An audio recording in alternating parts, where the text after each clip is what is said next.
एक राजा था और उसकी दो पत्नियां थी। एक बहुत काली थी और एक बहुत गोरी थी। जो गोरी थी उसको अपने गोरेपन का बहुत घमंड था और जो काली थी वह बहुत भोली थी। उन दोनों में एक समानता थी कि उन दोनों को कोई संतान नहीं था। राजा बहुत दुखी रहता था क्योंकि उसको लगता था कि मेरी भी कोई संतान होनी चाहिए।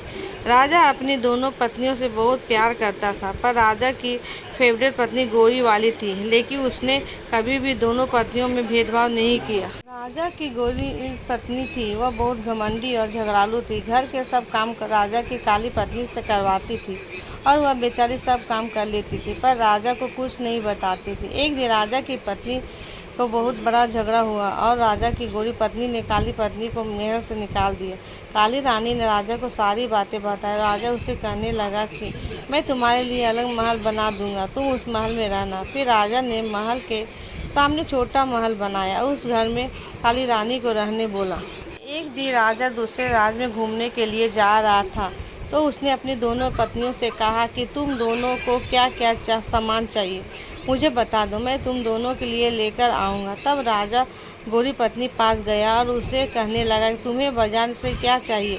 तो वह बोली, मुझे मेकअप का सारा सामान चाहिए। फिर वह काली पत्नी के पास गया और उससे कहने लगा कि तुम्हें बाजार से क्या चाहिए। फिर वह राजा से बोली कि मुझे एक छोटा बंदर चाहिए। वह बोला कि ठीक है, मैं लेकर आऊँगा। कहकर राजा वहाँ से चला गया। अगले दिन राजा दूसरे राज्य गया और उसने वहाँ से सारा सामान ले लिया और अपनी दोनों पत्नियों को उनका सामान दे दिया। राजा की काली पत्नी उस बंदर को देखकर बहुत खुश हो गई। वह बंदर उस रानी का सारा काम करता था, उसके साथ खेलता भी था।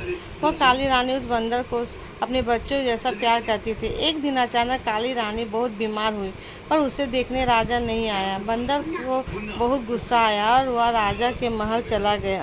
राजा से कहने लगा कि मेरी माँ जैसी रानी को देखने आप क्यों नहीं आए। बंदर के डांटने के बाद अगले दिन राजा रानी को देखने के लिए घर आता है। दवाई और खाना पीने की चीज़ें कर चला जाता है। वह रानी उस बंदर को बताती है कि मुझे संतान होनी चाहिए थी।